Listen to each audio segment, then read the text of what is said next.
안녕하세요, 여러분. 오늘은 우리 식탁에서 빼놓을 수 없는 배추 이야기를 해볼까 해요.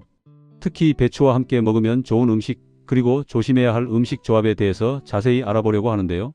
김장철이 되면 배추를 한 포기씩 사다가 김치를 담그시는 분들 많으시죠? 그런데 이 배추가 어떤 음식과 만나느냐에 따라서 우리 몸에 미치는 영향이 정말 달라진다는 사실 알고 계셨나요? 저도 얼마 전까지만 해도 배추는 그냥 김치 담그는 채소 정도로만 생각했어요. 그런데 영양학을 공부하다 보니까 배추가 정말 대단한 채소더라고요. 비타민C가 풍부하고 식이섬유도 많고 특히 칼륨 함량이 높아서 우리 몸에 나트륨을 배출하는 데 도움을 준대요. 요즘 같은 시대에 짜게 먹는 습관 때문에 고혈압 걱정하시는 분들 많으신데 배추가 그런 분들한테 정말 좋은 식품이에요. 먼저 배추와 찰떡궁합인 음식들부터 말씀드릴게요. 첫 번째로 돼지고기예요. 이건 여러분도 잘 아시죠? 보쌈 먹을 때 배추에 돼지고기 싸 먹으면 얼마나 맛있는지. 그런데 이게 단순히 맛의 문제가 아니에요. 돼지고기는 단백질과 지방이 풍부한데 이걸 소화시킬 때 우리 몸에 부담이 될 수 있거든요. 특히 나이가 드시면서 소화력이 예전 같지 않다고 느끼시는 분들 계시잖아요. 그런데 배추에 들어있는 식이섬유가 이 지방의 소화를 도와주고 콜레스테롤 흡수도 억제해줘요. 제가 아는 한 이웃집 할머니께서 평소에 고기를 드시면 속이 더부룩하다고 하셨는데요. 어느 날 제가 보쌈 만들어서 가져다 드렸더니 배추에 싸먹으니까 속이 편하다고 하시더라고요. 그때 정말 실감했어요. 이게 그냥 옛날부터 내려오던 지혜가 아니라 과학적인 근거가 있는 조합이구나 하고요. 돼지고기의 비타민 B1이 배추에 알리신 성분과 만나면 흡수율도 높아진다고 해요. 그러니까 보쌈이나 수육 드실 때 배추쌈을 꼭 함께 드시는 게 좋아요. 두 번째는 두부예요. 이것도 정말 좋은 조합이에요. 김치찌개에 두부 넣어 드시죠? 된장찌개에도 배추랑 두부 같이 넣고요. 두부는 양질의 식물성 단백질이 풍부한데 칼슘도 많이 들어있어요. 그런데 문제는 두부만 먹으면 나트륨이 부족할 수 있다는 거예요. 물론 요즘엔 나트륨 과다 섭취가 문제지만 적절한 균형은 필요하거든요. 배추에는 칼륨이 풍부해서 두부와 함께 먹으면 전해질 균형을 맞춰줘요. 특히 저희 어머니께서 뼈가 약해지셔서 골다공증 진단을 받으셨는데요. 그때 의사 선생님이 칼슘과 비타민 K를 함께 섭취하라고 하셨어요. 두부에는 칼슘이, 배추에는 비타민 K가 들어있으니까 이 둘을 같이 먹으면 뼈 건강에 정말 좋다고 하시더라고요. 그 후로 어머니 식단에 배추두부찌개를 자주 올렸더니 정기검진에서 수치가 좋아지셨어요. 물론 이것만의 효과는 아니겠지만 분명히 도움이 됐을 거라고 생각해요. 세 번째로 멸치랑 배추도 환상의 궁합이에요. 멸치국에 배추 넣어 끓이시는 분들 많으시죠? 멸치는 칼슘의 보고예요. 작은 멸치 한 줌에도 엄청난 양의 칼슘이 들어있거든요. 그런데 칼슘이 우리 몸에 잘 흡수되려면 비타민 D와 비타민 K가 필요해요. 햇빛을 쬐면 비타민 D가 만들어지고 배추에 비타민 K가 풍부하니까 멸치와 배추를 함께 먹으면 칼슘 흡수가 훨씬 잘 돼요. 저희 동네 경로당에 가보면 할머니들께서 자주 멸치국 끓여 드시거든요. 그때 배추를 듬뿍 넣으시는데 이게 다 이유가 있었던 거예요. 옛날 어르신들은 영양학을 배우지 않으셨어도 경험으로 이런 걸 아셨던 것 같아요. 요즘 젊은 사람들은 칼슘제 먹는데 돈 많이 쓰잖아요. 그런데 우리 세대는 멸치국에 배추 넣어서 끓여 먹으면서 자연스럽게 칼슘을 보충했던 거죠. 네 번째는 새우와 배추예요. 새우도 칼슘과 단백질이 풍부한 식품인데요. 새우를 먹을 때 배추와 함께 먹으면 새우의 키토산 성분과 배추의 식이섬유가 만나서 장 건강에 특히 좋아요. 변비로 고생하시는 분들 많으신데 새우 배추 볶음이나 새우 전골 같은 요리가 변비 해소에도 도움이 돼요. 제 친구 중에 한 분이 장이 안 좋으셔서 늘 고생하셨어요. 병원 가서 검사해봐도 특별한 이상은 없는데 늘 속이 더부룩하고 변비가 있으시더라고요. 그래서 제가 새우 배추 볶음을 해드렸는데 자주 드시더니 한 달 만에 장이 편해졌다고 하시더라고요. 물론 물도 많이 드시고 운동도 같이 하셨지만 음식의 힘도 분명히 있었을 거예요. 다섯 번째, 버섯과 배추도 아주 좋은 조합이에요. 버섯에는 베타글루칸이라는 성분이 있어서 면역력 강화에 탁월하거든요. 배추와 버섯을 함께 끓인 국이나 전골을 드시면 버섯의 영양소 흡수가 더 잘 돼요. 특히 표고버섯이나 느타리버섯을 배추와 함께 먹으면 비타민 D 합성에도 도움이 되고요. 요즘 코로나 이후로 면역력에 관심 많으시잖아요. 저희 집에서는 버섯 배추국을 일주일에 두세 번은 꼭 끓여 먹어요. 겨울철에는 특히 자주 해먹는데 감기 한 번 안 걸리고 지나가더라고요. 물론 손 씻기나 마스크 착용도 중요하지만 평소에 이렇게 면역력을 키워놓는 게 제일 중요한 것 같아요. 여섯 번째는 마늘이에요. 배추김치를 담글 때 마늘이 빠지면 안 되죠? 이것도 다 이유가 있어요. 마늘에 알리신 성분이 배추의 유산균 발효를 도와주고 항균 작용도 해요. 그래서 김치가 오래 보관되면서도 상하지 않고 맛있게 익는 거예요. 마늘과 배추를 같이 먹으면 혈액순환도 좋아지고 혈압 조절에도 도움이 돼요. 제가 아는 한 이모님이 고혈압 약을 드시는데 주치의 선생님이 김치를 적당히 먹되 싱겁게 담가서 먹으라고 하셨대요. 김치에 마늘과 배추가 혈압 관리에 도움이 되니까요. 그래서 그 이모님은 김치를 담글 때 소금을 평소보다 적게 넣고 대신 마늘과 생강을 조금 더 넣으신대요. 그렇게 드시니까 혈압 수치가 안정적으로 유지된다고 하시더라고요. 7번째, 생강과 배추도 좋아요. 김치 담글 때 생강 넣으시죠? 생강이 진저롤 성분이 소화를 돕고 몸을 따뜻하게 해줘요. 특히 손발이 차가우신 분들, 혈액순환이 잘 안 되시는 분들한테 생강배추국이나 생강을 넣은 배추김치가 정말 좋아요. 겨울철에 몸을 따뜻하게 유지하는 데도 도움이 되고요. 저희 시어머니께서 평소에 손발이 너무 차가우셔서 한의원에 가셨더니 몸이 냉한 체질이라고 하시더라고요. 그래서 음식으로 체질을 개선해 보자고 생각해서 생강배추국을 자주 끓여 드렸어요.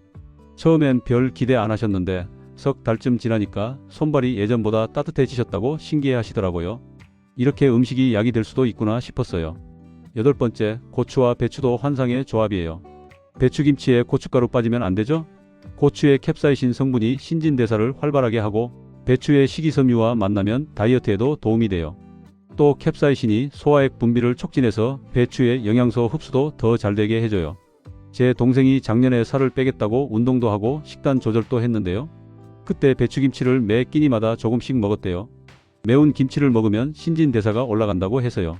물론 김치만으로 살이 빠진 건 아니지만 식단 조절하는데 김치가 큰 도움이 됐다고 하더라고요. 배추는 칼로리도 낮고 포만감도 주니까 다이어트 음식으로 정말 좋아요. 9번째는 당근과 배추예요. 당근에는 베타카로틴이 풍부한데 이게 우리 몸에서 비타민으로 변한대요. 눈 건강에 정말 좋죠. 배추와 당근을 함께 먹으면 비타민의 흡수율이 높아지고 항산화 효과도 배가 돼요. 샐러드 만들 때 배추랑 당근을 같이 넣으면 영양도 좋고 색감도 예쁘고 일석이조예요. 저는 요즘 아침마다 배추 당근 샐러드를 만들어 먹어요. 생배추 썰고 당근 채 썰어서 약간의 올리브유랑 레몬즙만 뿌려서 먹는데 정말 간단하면서도 건강한 한 끼가 되더라고요. 요즘 눈이 침침하다는 분들 많으신데 이렇게 베타카로틴 섭취하시면 눈 건강 유지에 도움이 돼요. 10번째, 무와 배추도 좋은 조합이에요. 김치를 담글 때 배추만 쓰는 게 아니라 무도 같이 쓰잖아요. 깍두기도 있고요. 무에는 소화 효소가 풍부해서 배추와 함께 먹으면 소화가 더 잘 돼요. 특히 전분 소화를 돕는 디아스타제라는 효소가 많아서 밥이나 떡 같은 걸 먹을 때 무배추김치를 곁들이면 좋아요. 명절에 떡 많이 드시잖아요. 그런데 나이 드시면 떡이 소화가 잘 안 될 수 있어요. 그럴 때 무배추김치를 같이 드시면 훨씬 속이 편해요. 제 친정 어머니께서도 떡을 좋아하시는데 소화가 잘 안 된다고 하셔서 떡 드실 때 꼭 깍두기나 배추김치를 같이 드시라고 말씀드렸어요. 그렇게 드시니까 훨씬 편하시다고 하시더라고요. 11번째는 미역과 배추예요. 미역국 끓일 때 배추 조금 넣으면 국물 맛이 더 깊어져요. 미역의 요오드 성분과 배추의 비타민C가 만나면 갑상선 건강에 좋고 미역의 칼슘 흡수도 도와줘요. 특히 갑상선 기능이 약하신 분들한테 미역 배추국이 도움이 될 수 있어요. 제 지인 중에 갑상선 기능 저하증이 있으신 분이 계세요. 약도 드시고 관리하시는데 식단에도 신경을 많이 쓰시더라고요. 그분이 미역 배추국을 자주 끓여 드신다고 하시더라고요. 의사 선생님도 요오드가 풍부한 해조류를 적당히 섭취하라고 권하셨다고 해요. 물론 갑상선 질환이 있으신 분들은 의사와 상담하셔서 적정량을 지키시는 게 중요해요. 12번째, 콩나물과 배추도 찰떡궁합이에요. 해장국 생각나시죠? 콩나물 해장국에 배추 넣으면 정말 시원하고 개운해요. 콩나물의 아스파라긴산이 숙취 해소를 돕고 배추가 알코올 분해를 도와줘요. 과음하신 다음날 콩나물 배추국 한 그릇이면 속이 확 풀려요. 물론 술을 적게 드시는 게 제일 좋지만 어쩔 수 없이 모임이 있을 때가 있잖아요. 그럴 때 다음날 아침에 콩나물 배추국 끓여서 드시면 정말 속이 편해져요. 저희 남편도 가끔 회식이 있는데 다음날 제가 꼭 콩나물 배추국을 끓여줘요. 그러면 금방 회복하더라고요. 이렇게 배추와 궁합이 잘 맞는 음식들을 쭉 살펴봤는데요. 이제는 반대로 배추와 같이 먹으면 조심해야 하는 음식들도 알아볼게요. 이게 또 중요하거든요. 첫 번째로 배추와 시금치를 같이 과다 섭취하는 건 조심하셔야 해요. 둘 다 칼륨이 많은 채소인데 신장 기능이 약하신 분들은 칼륨 배설이 잘 안 돼서 고칼륨 혈증이 올 수 있어요. 물론 신장이 건강하신 분들은 괜찮지만 만성 신장 질환이 있으시거나 투석 받으시는 분들은 주의하셔야 해요. 제가 아는 한 집사님이 신장 기능이 좋지 않으셔서 병원 다니시는데요. 의사 선생님이 칼륨 섭취를 조절하라고 하셨대요. 그래서 배추나 시금치 같은 칼륨 많은 채소는 삶아서 칼륨을 빼고 드시거나 양을 줄여서 드신대요. 신장 질환이 있으신 분들은 영양사 상담을 받아서 식단을 짜시는 게 좋아요. 두 번째, 배추와 우유를 바로 이어서 먹는 건 피하는 게 좋아요. 배추를 먹고 바로 우유를 마시면 배추의 식이섬유가 우유의 칼슘 흡수를 방해할 수 있어요. 물론 심각한 문제는 아니지만 칼슘 보충을 위해 우유를 드신다면 시간 차이를 두시는 게 좋아요. 저도 예전에는 아침에 배추 샐러드 먹고 바로 우유를 마셨는데 이 사실을 알고 나서는 30분 정도 간격을 두고 마셔요. 특히 골다공증 예방을 위해 칼슘 섭취가 중요하신 분들은 이런 작은 부분도 신경 쓰시면 좋을 것 같아요. 세 번째, 배추김치와 고등어나 삼치 같은 등푸른 생선을 과하게 같이 먹는 건 조심하세요. 등푸른 생선에는 히스티딘이라는 아미노산이 있는데 김치가 오래 발효되면서 생성되는 히스타민과 만나면 알레르기 반응이 나타날 수 있어요. 신선한 김치와 신선한 생선은 괜찮지만 푹 익은 묵은지와 등푸른 생선을 과다 섭취하면 두드러기나 가려움증이 생길 수 있어요. 제 친구 중에 한 분이 고등어 김치찌개를 드시고 두드러기가 난 적이 있어요. 처음엔 뭐 때문인지 몰랐는데 알고 보니 묵은지와 고등어의 조합 때문이었더라고요. 그 후로는 등푸른 생선 요리할 때는 신선한 김치를 쓰거나 아예 김치 대신 다른 채소를 넣으신대요. 네 번째, 배추와 녹차를 바로 이어서 먹는 것도 권하지 않아요. 녹차에 들어있는 탄닌 성분이 배추의 철분 흡수를 방해할 수 있거든요. 특히 빈혈이 있으신 분들은 주의하셔야 해요. 배추 자체에 철분이 엄청 많은 건 아니지만 그래도 흡수율을 높이려면 녹차와는 시간 간격을 두시는 게 좋아요. 저희 어머니가 빈혈이 있으셔서 철분제를 드시는데요. 의사 선생님이 철분제 드실 때 녹차나 홍차는 피하라고 하셨대요. 식사 중에도 마찬가지고요. 그래서 어머니는 식사 후 2시간 정도 지나서 차를 드세요. 다섯 번째, 배추와 감을 과하게 같이 먹는 것도 조심하셔야 해요. 감에 들어있는 탄닌이 배추의 철분이나 칼슘 흡수를 방해할 수 있어요. 특히 떫은 감은 탄닌 함량이 높으니까 더 주의하셔야 해요. 가을에 감이 많이 나올 때 배추김치랑 같이 먹는 경우가 있는데 식후 디저트로 감 드실 거면 조금 시간을 두고 드시는 게 좋아요. 제가 시골에 계신 친척 어르신이 배추 겉절이 드시고 바로 단감을 많이 드셨는데 소화가 안 되고 속이 더부룩하셨대요. 알고 보니 탄닌 때문에 소화가 안 됐던 거더라고요. 그 후로는 감을 드실 때 김치는 피하신대요. 여섯 번째, 배추와 초콜릿도 좋은 조합은 아니에요. 초콜릿에 들어있는 옥살산이 배추의 칼슘 흡수를 방해할 수 있거든요. 물론 배추 먹고 디저트로 초콜릿 조금 드시는 건 문제 없지만 습관적으로 같이 드시는 건 피하시는 게 좋아요. 일곱 번째, 배추김치와 탄산음료를 같이 마시는 건 권하지 않아요. 탄산음료의 인산이 배추의 칼슘과 결합해서 흡수를 방해하고 김치의 유산균도 탄산 때문에 활성이 떨어질 수 있어요. 특히 식사 중에 탄산음료 마시는 습관이 있으신 분들은 물이나 보리차로 바꾸시는 게 훨씬 좋아요. 요즘 젊은 사람들이 식사하면서 콜라 마시는 경우가 많은데 건강을 생각하면 정말 좋지 않은 습관이에요. 저희 조카도 그런 습관이 있어서 제가 계속 물 마시라고 말했더니 이제는 식사 때 탄산음료를 안 마신대요.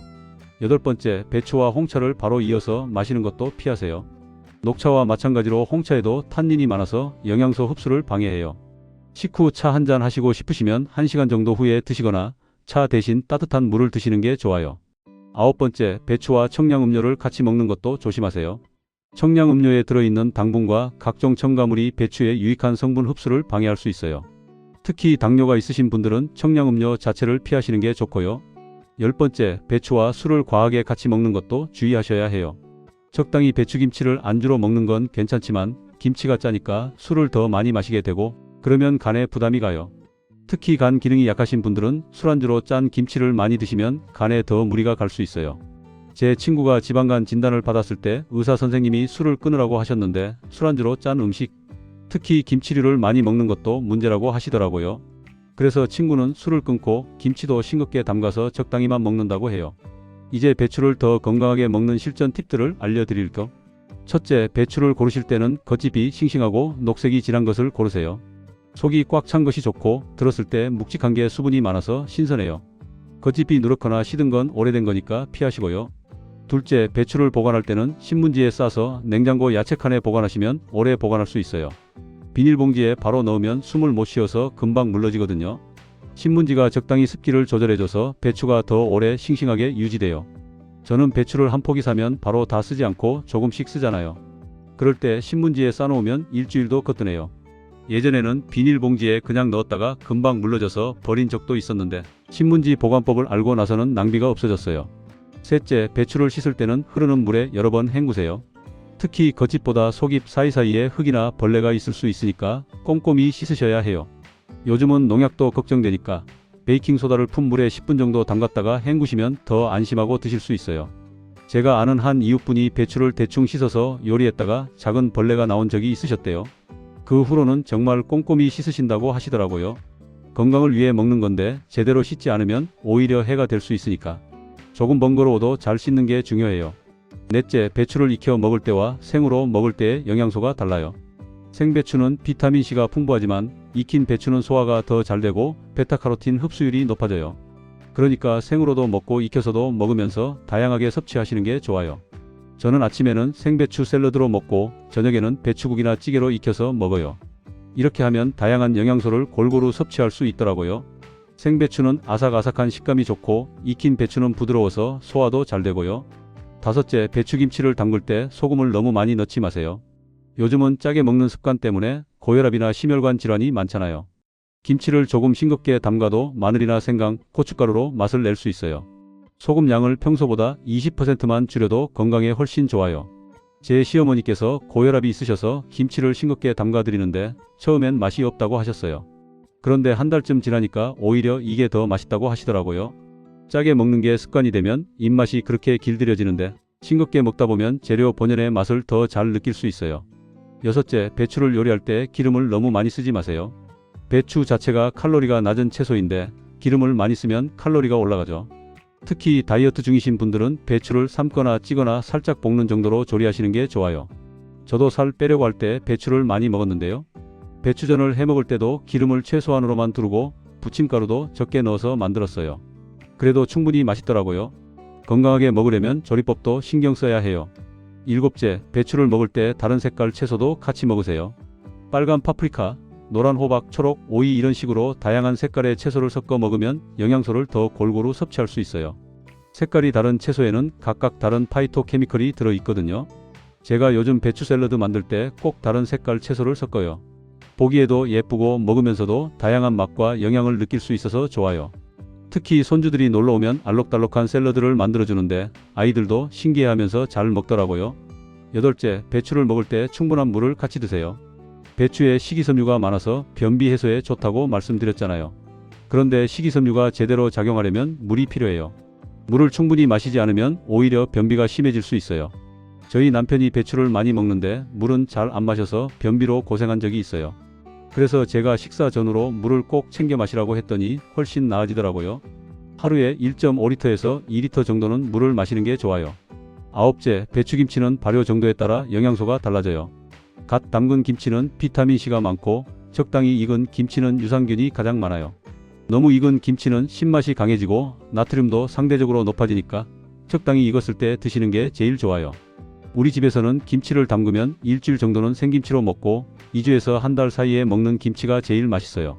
그때가 유산균도 많고 맛도 최고더라고요. 너무 익으면 찌개나 볶음밥에 쓰고요. 10번째, 배추의 겉잎도 버리지 마세요.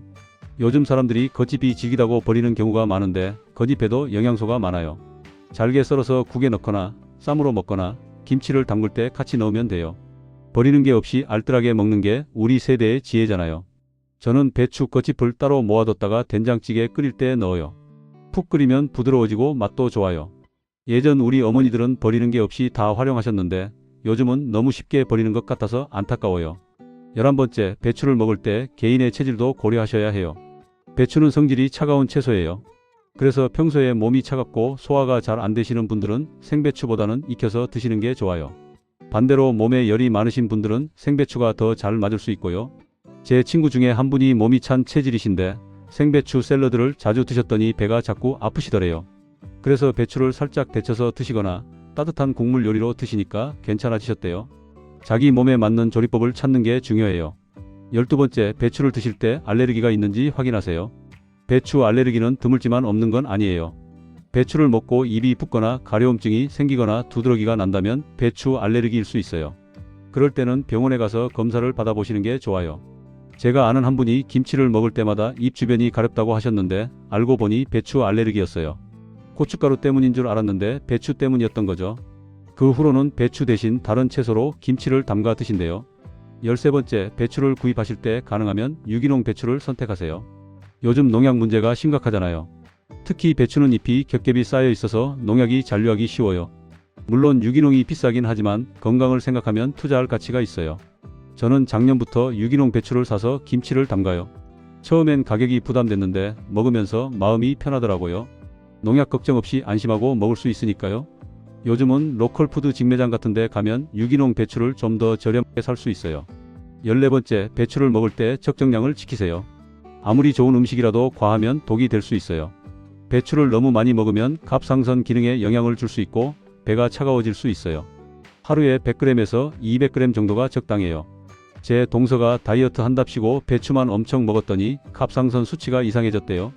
병원에 갔더니 의사 선생님이 배추를 너무 많이 먹지 말라고 하셨대요.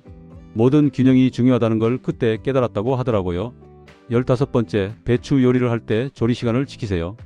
배추를 너무 오래 끓이면 비타민C 같은 영양소가 파괴돼요. 국이나 찌개에 넣을 때는 마지막에 넣어서 살짝만 익히는 게 좋아요. 그래야 영양소도 보존되고 아삭한 식감도 살아요. 저는 배추국 끓일 때 다른 재료는 먼저 끓이고 배추는 불 끄기 5분 전에 넣어요. 그러면 배추가 너무 무르지 않고 적당히 익어서 맛도 좋고 영양도 지킬 수 있어요. 16번째, 배추김치를 보관할 때 온도를 잘 관리하세요. 김치는 0도에서 5도 사이에서 보관하는 게 가장 좋아요. 너무 따뜻하면 빨리 씌어지고 너무 차가우면 얼어서 식감이 나빠져요. 김치 냉장고가 있으면 제일 좋지만 없으면 냉장고 야채칸 온도를 잘 맞춰서 보관하세요. 우리 집은 김치 냉장고가 있어서 김치 보관이 편해요. 온도를 딱 맞춰 놓으니까 김치가 오래가고 맛도 일정하게 유지돼요. 예전에는 일반 냉장고에 보관했는데 금방 씌어져서 고생했거든요. 17번째, 배추를 먹을 때 함께 먹는 약에도 주의하세요. 혈액 응고를 막는 와파린 같은 약을 드시는 분들은 비타민 K가 많은 배추를 과다 섭취하면 약효가 떨어질 수 있어요. 약을 드시는 분들은 의사나 약사에게 식단에 대해 상담받으시는 게 좋아요. 제 지인이 심장 때문에 와파린을 드시는데 의사 선생님이 배추나 시금치 같은 녹색 채소를 매일 같은 양으로 드시라고 하셨대요. 갑자기 많이 먹거나 적게 먹으면 약효에 영향을 준다고요. 꾸준히 일정하게 드시는 게 중요하대요. 18번째, 배추를 활용한 다양한 요리를 시도해보세요. 김치만 먹지 말고 배추전, 배추국, 배추쌈, 배추샐러드, 배추볶음 등 다양하게 요리해서 먹으면 질리지 않고 꾸준히 먹을 수 있어요. 같은 재료라도 조리법을 바꾸면 전혀 다른 맛이 되거든요. 저는 일주일에 배추를 5가지 방법으로 요리해요. 월요일엔 배추국, 화요일엔 배추겉절이, 수요일엔 배추전, 목요일엔 배추쌈, 금요일엔 배추샐러드 이런 식으로요. 그러면 매일 배추를 먹어도 전혀 지루하지 않아요. 19번째, 배추를 먹을 때 가족의 건강 상태를 고려하세요. 어린이들에게는 싱거운 배추 요리가 좋고 어르신들은 부드럽게 익힌 배추가 좋아요. 임산부는 신선한 배추로 영양을 보충하고 환자분들은 의사와 상담해서 적절하게 섭취하는 게 좋아요. 우리 손주들이 놀러오면 배추전을 만들어주는데 소금을 거의 안 넣고 만들어요. 아이들 입맛에는 싱거워도 그게 더 건강하니까요. 반대로 시부모님께는 배추를 푹 삶아서 부드럽게 드리고요. 20번째, 배추를 통해 계절을 느껴보세요. 봄배추, 여름배추, 가을배추, 겨울배추가 다 맛이 달라요. 특히 가을배추가 제일 달고 맛있죠. 김장철 배추로 담근 김치가 1년 중 제일 맛있는 이유예요. 제철 배추를 먹는 게 영양도 좋고 맛도 좋아요. 저는 매년 김장철을 기다려요. 그때 담근 김치가 정말 최고거든요. 요즘은 사계절 배추가 나오지만 역시 제철 배추가 제일 맛있어요. 자연의 순리대로 먹는 게 우리 몸에도 제일 좋은 것 같아요. 21번째, 배추로 건강을 지키는 동시에 환경도 생각하세요. 배추를 먹을 때 음식물 쓰레기를 줄이고 가능하면 로컬 푸드로 구입해서 탄소 발자국도 줄이세요. 우리가 건강하려면 지구도 건강해야 하잖아요. 저는 요즘 배추를 동네 농산물 직거래 장터에서 사요. 신선하기도 하고 지역 농민들도 도울 수 있고 포장재 쓰레기도 줄일 수 있어서 일석삼조예요. 작은 실천이지만 의미 있다고 생각해요. 22번째, 배추를 먹으면서 우리 전통 음식 문화도 지켜가세요. 김치는 유네스코 인류무형문화유산으로 등재된 우리의 자랑스러운 음식 문화예요. 젊은 세대에게도 김장 문화를 전수하고 배추 요리의 가치를 알려주는 게 우리 세대의 역할이 아닐까 싶어요. 저는 매년 손주들과 함께 김장을 담가요. 처음엔 귀찮아 했는데 함께 하다 보니 재미있어 하더라고요. 이렇게 우리 음식 문화가 대대손손 이어졌으면 좋겠어요. 23번째, 배추 섭취를 통해 자신의 몸 상태를 체크하세요. 배추를 먹고 나서 소화가 잘 되는지, 변비가 개선되는지, 피부가 좋아지는지 관찰해 보세요. 우리 몸은 정직해서 좋은 음식을 먹으면 바로 반응이 와요. 저는 배추를 꾸준히 먹기 시작한 후로 변비가 많이 좋아졌어요. 그리고 피부도 전보다 맑아진 것 같아요.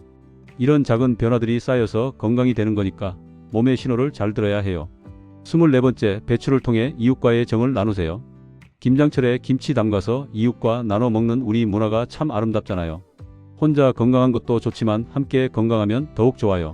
저는 매년 김장 담그면 혼자 사시는 이웃 어르신들께 김치를 나눠드려요. 그분들이 정말 좋아하세요. 요즘 세상이 각박해졌다고 하지만 이렇게 음식으로 정을 나누면 마음이 따뜻해져요. 25번째, 배추를 먹는 것이 단순히 영양 섭취가 아니라 삶의 질을 높이는 일이라고 생각하세요. 배추 하나로도 우리는 건강을 지키고 맛있는 음식을 즐기고 문화를 이어가고 사람들과 정을 나눌 수 있어요.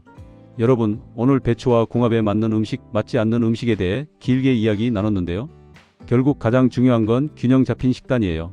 배추도 좋지만 다른 채소, 곡류, 단백질도 골고루 드셔야 해요. 그리고 자기 몸 상태에 맞게 적당량을 올바른 방법으로 먹는 게 중요하죠. 건강은 하루아침에 만들어지지 않아요. 매일매일 좋은 음식을 챙겨 먹고 적당히 운동하고 스트레스 관리하고 충분히 쉬는 것들이 모여서 건강이 되는 거예요. 배추 하나에도 이렇게 많은 이야기가 담겨 있듯이 우리가 먹는 모든 음식에는 의미가 있어요. 오늘 말씀드린 내용들을 기억하셔서 배추를 더욱 건강하게 맛있게 드시길 바라요. 특히 배추와 돼지고기, 두부, 멸치 같은 음식들은 정말 좋은 조합이니까 자주 드시고요. 반대로 배추와 녹차, 홍차, 탄산음료 같은 건 시간 차이를 두고 드시는 게 좋다는 것도 잊지 마세요. 우리 중장년층은 건강이 제일 중요한 자산이잖아요. 자식들한테 짐 되지 않으려면 스스로 건강을 잘 챙겨야 해요. 그 시작이 바로 올바른 식습관이고요. 오늘 배운 내용들을 실천하시면 분명히 건강에 도움이 될 거예요. 마지막으로 당부드리고 싶은 말씀은 음식도 중요하지만 정기검진도 꼭 받으시라는 거예요. 특히 만성질환이 있으신 분들은 의사 선생님과 상담하면서 식단을 조절하시고요. 건강한 음식을 먹는 것과 의료 관리를 함께 해야 진정한 건강을 지킬 수 있어요. 오늘도 건강한 하루 보내시고요. 식탁에서 배추 드실 때마다 오늘 이야기를 떠올리시면서 더욱 건강하게 드시길 바랄게요. 여러분의 건강한 노후를 진심으로 응원합니다. 감사합니다.